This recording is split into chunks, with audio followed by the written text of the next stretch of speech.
వద్దు వెంకీ, వద్దు, నన్ను వదిలేయ్. మా నుంచి తప్పించుకోవటం అంత సులభం కాదు. నేను పరిగెత్తి అలసిపోయాను. ఏం కావాలి? నీ ప్రాణం అక్కర్లేదు, నీ ఆస్తి అవసరం లేదు. ఏదో అవసరానికి 2000 అప్పటిలా చంపేపోతున్నాడు జీవాజీ. ఆయన అప్పు తీసుకున్న తప్పించుకుని తిరగాలి కానీ ఆపేసి మీకు అక్కడ పెట్టండి. కొత్త అప్పు ఇవ్వకూడదని. ఇదిగో వెంకీ, కావాలంటే నీకు ఇచ్చిన పాత బాకీ మర్చిపోతాను, నన్ను వదిలే. మీరు మమ్మల్ని వదలనా? మేము మిమ్మల్ని వదలలేమండి.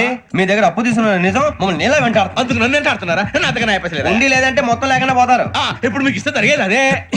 ఇస్తే ఇవ్వండి, లేకపోతే మానేయండి, అంతేగాని శుక్రవారం పూట అశుభ మాటలు మాత్రం ఆడకండి. శుక్రవారం లేదు, శనివారం లేదు, అసలు వడ్డీ వ్యాపారం చేయడం లేదా? జీవాజీ, డిస్కషన్స్ అనవసరం. ఇప్పటికి 18,000 ఇచ్చారు, ఇంకో 2,000 ఇస్తే 20,000 రౌండ్ ఫిగర్ అవుతుంది. 2 రోజులు తిరిగి ఇచ్చేస్తాం. వీళ్ళకి ఇప్పుడు దాకా ఇచ్చింది 14,000 కదా, 18,000 అంటాడేమిటి పెచ్చనాయాలు? పడ్డాడు కక్కుర్తా సంగతి వరకు తెలుసు. అసలేనయ్యా, ఇదే నేను మీకు ఇచ్చే ఆఖరి అప్పు. మీరు ఇచ్చిన ప్రతిసారి ఇలాగే అంటారు. ఇతనే వచ్చిందని తగలేయకుండా ఊరికే వచ్చింది ఏంటి? అబ్బాయి ఏం లేదండి. జాగ్రత్తగా ఉపయోగించి పైకి రావాలయ్యా. సరే, ఈ 2,000తో 20,000 సంపాదిస్తారు. అదే కూర్చొని ఆలోచిస్తాం. ఆ జీవగాడు ఎప్పటికైనా జీవితంలో పైకి రావాలంటాడు. రోజు ఇంత పైకి వస్తాం తెల్లడికి. రే, మనం దొరికిన వాళ్ళ దగ్గర అప్పు చేసి తాగెత్తనం. ఇలా ఎన్నాళ్ళు ఇచ్చే వాళ్ళు ఉన్నన్నాళ్ళు. తెలిసిన వాళ్ళందరూ అయిపోయారు, ఇంకెవరు మిగిలారా? అందుకే నేను ఎప్పుడు అంటూ ఉంటాను సర్కిల్ పెంచమని. ఒక 2 పెంచుకుందామన్నా ఎవడు కోఆపరేట్ చేయట్లేదా? మనం చూస్తేనే జంప్ అక్కడ. అరే వడ్డీ ఎంతైనా పర్వాలేదు, అప్పు ఏంట్రా అంటే ఒక ముందు రాడే. ముందుకు వస్తే వాళ్ళు వెనక్కి వెళ్తారని భయం. భయం భయం భయం, ఎక్కడ చూసినా భయం. ఎన్నాళ్ళు భయం? మనల్ని చూస్తే మనకే పరమ అసహాయం చేస్తుంది. మనకే కాదు, ఊళ్ళో వాళ్ళందరికీ కూడా అదే ఫీలింగ్. అందరూ డిగ్రీ 3 సంవత్సరాలు చదివి పాస్ అయితే మనం 6 సంవత్సరాలు చదివి పాస్. మరి ఉద్యోగం ఎవడి? ఉద్యోగాలు ఇవ్వక, అప్పులు ఇవ్వక, తాగేది ఎలాగా, బతికేది ఎలాగా? అరే మనం మాత్రం మనుషులం కాదా?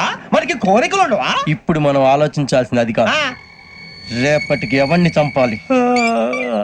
కాలనీలో ఎవరు సార్?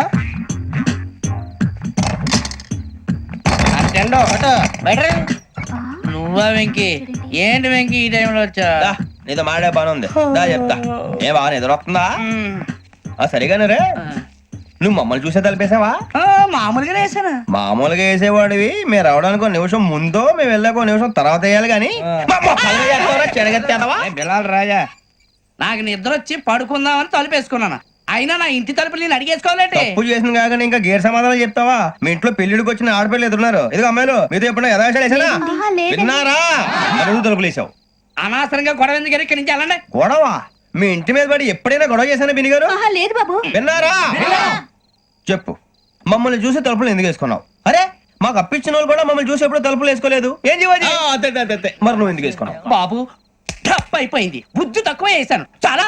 అంటే మా మోకాల మీద తలుపులు వేసామని ఒప్పేసుకుంటున్నావు? ఒప్పుకుంటున్నాను. సరే ఇప్పుడు చెప్పు, మా మొఖాల మీద తలుపులు వేసేంత తప్పు మేము ఏం చేసామరా? తప్పైపోయిందని అంటున్నారు కదా, వదిలేయండి బాబు. అదే తప్పు మేము చేసి మమ్మల్ని వదిలేయమంటే మీరు వదిలేస్తారా బిని గారు? తప్పని ఒప్పుకుంటున్నాడు కదా అయ్యా.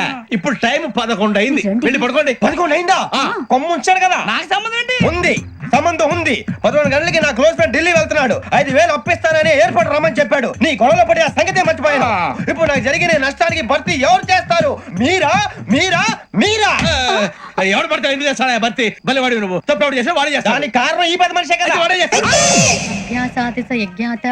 వాడే రూపిణి అవ్యాజ కరుణామూర్తిరజ్ఞానాధ్వాంత దీపిక. బీరు రమ్ము కలుపుకూడదు, తలకే పట్టేసింది. ఏంటే చదువుకుంటున్నావా? చదువుకో చదువుకో. దేనైనా వెనక్కి తీసుకురావాలం గానీ కాలం వెనక్కి తీసుకురావడం ఎవడి వల్ల కాదు. టైం విలువ గురించి నువ్వు మాట్లాడడం. నువ్వు ఎలా పోతే నాకెందుకులే. ఏమ్మా నీ పూజ అయిందా? తలకే పట్టేసింది, కాస్త మజ్జిగుంటే ఇవే. మా నాయనే అందరూ పొద్దున్నే లేచి టీలు కాఫీలు అడుగుతుంటే నువ్వు మాత్రం మజ్జిగ అడుగుతున్నావురా. కాఫీలు టీలు తాగే స్టేజ్ వాడు ఎప్పుడో దాటిపోయాడు. రాత్రి తాగింది దిగాలంటే మజ్జిగే తాగాలి. నువ్వు తల దించుకోవడం ఎందుకురా? నీలాంటి యదవనగానందుకు నేనే దించుకోవాలి తల. రాత్రి సుబ్బారావు గారి ఇంటి మీద గొడవకి వెళ్ళేవంటగా. అలా చెప్పాడు మీకు? ఏ మళ్ళీ గొడవ కెడతావా? నీ దెబ్బకు భయపడి రాత్రి తలుపులు తీసి పడుకున్నారంట. తెల్లారగా టైంట్లో దొంగలు పడ్డారు. ఇంట్లో ఉందిలేండి, పట్టుకుపోవడానికి అక్కడ కూతురు తప్ప. ఎన్నాళ్ళు ఇలా బేవర్సగా తిరుగుతావురా? ఇన్నాళ్ళని ఏం ఫిక్స్ అవ్వలేదండి. చిచి నాన్నా, అమ్మా, కంబైన్ స్టైల్స్ కి ఫ్రెండ్స్ ఇంటికి పిలుద్దాం అంటే వీడికి భయపడి ఎవరు రావడం లేదు. నేనేం చేశానే? వాళ్ళ వంక అదోలా చూస్తున్నావంట. గొప్ప ఫిగర్ అని అదోలా చూస్తాను. ఏదో మోహాలు వేసుకొని చదిగా. ఆ గొంతు ఆ వాలకం చూడలేకపోతున్నాను రా బాబు. చిన్నప్పుడు వచ్చి నా అలాగే ఉన్నావు, తెగ ముడిచిపోయారు. ఇప్పుడు నచ్చట్లేదు నాన్నగారు మీకు? నేను యదవలతో డిస్కస్ చేయను. నేను చేస్తాను. మీరు చెప్పదలుచుకుంది ఏమిటో చెప్పండి. ఇంకా చెప్పేదే ఉంది. నువ్వు ఇలా గాలికి తిరుగుతుంటే నేను తిండి పెట్టలేను. నాన్నగారు ఇప్పుడు శుక్ర మహాదశి 4వ పాదంలో ఉంది. నేను ఇప్పుడు ఏం చేసినా కలిసి రాదు. శనిగారు సెంటర్ లో కాసేసి నన్నే చూస్తాడంట. వాడు అలా సైడ్ అయిపోయి నేను ఏదో ఒకటి అవుతాను కదా, మీరు కంగారు పడకండి. ఇవన్నీ ఆ జగదాంబ చౌదరి గారు చెప్పాడా? జేసీ గారిని గాడు గిడు అనకండి బాబు, మీకే మంచిది కాదు. అబ్బా ఊరుకోండి, ఎవరి నమ్మకాలు వాళ్ళవి. ఎరా ఇంతకీ ఆ శనిగాడు సైడ్ కి ఎప్పుడు వెళ్తాడంట? నేను పోయా. నువ్వు సెంటర్ లోకి రావాలమ్మా. మరి ఆ గురువు సెంటర్ లోకి ఎప్పుడు వస్తాడంటావు? అవన్నీ మనకి తెలుస్తాయి అంటే జేసీ గారు తెలుస్తాయి. నాన్నగారు ఒక 1000 రూపాయలు ఇవ్వండి, నెక్స్ట్ నుంచి అన్ని అడిగేసి వస్తాను. ఎదిగిన కూతురు గుండెల మీద కుంపటైతే నీలాంటి బేవార్స్ కొడుకు క్లైమోర్ మైన్స్ లాంటి వాడు చీదరిదుడా. ఆ జేసీ గారు పోయాక వీడు నేను అమ్మ నువ్వే ఫీల్ ఓకే. ఆయన కావాలని అంటున్న మాటలు కాదు, ఆయన దేవుడు. కానీ ఆ శనిగాడు ఆడి కాన్సన్ట్రేషన్ అంతా నా మీదే పెట్టేశాడు. మరి ఇప్పుడు ఎలాగరా నాన్న? ఆ పని మీద డబ్బులు అడుగుతుంటే ఆయన ఇసుక్కుంటున్నాడు. పోనీ నువ్వేనా ఇవే? నా దగ్గర కూడా లేవురా. తెలుగు భాషలో నాకు నచ్చని ఒకే ఒక్క పదం లేదు.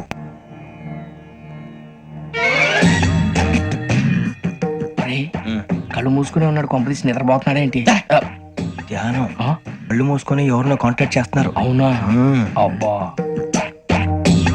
రామ్ ప్రసాద్, నీకు నిజం చెప్పాలంటే బాధగా ఉంది, కానీ చెప్పక తప్పదు. ఎందుకంటే అది నిజం కాబట్టి. Correct sir, correct. ఏంటి సార్ అది? నీకు 40 ఏళ్ళు వచ్చే వరకు కష్టాలు తప్పవు. గురుజీ అవి మామూలు కష్టాలు కావు, అష్ట కష్టాలనే చెప్పాలి. ఉదాహరణకు అవి ఎలా ఉంటాయంటే, దొరక్క నీకు ఫుడ్ దొరికితే అది నీ నోటికందే లోగా నీ కాలో నీ చెయ్యో తగిలే మట్టిపాలైపోతుంది. నీ వాకలికి తట్టుకోలేక అప్పు కోసం ఎండను పడి వెళితే అక్కడ తాళం వేసి ఉంటుంది. మరో కఠోరమైన నిజమేమిటంటే, నీ దరిద్రాన్ని చూసి భరించలేక నీ భార్య లేచి వెళ్ళిపోతుంది. ఒక్కతేనా ఎవరితోనన్నా? తప్పు. అతని దురదృష్టాన్ని చూసి ఎగతాళి చేయకు రమణ. Sorry sir.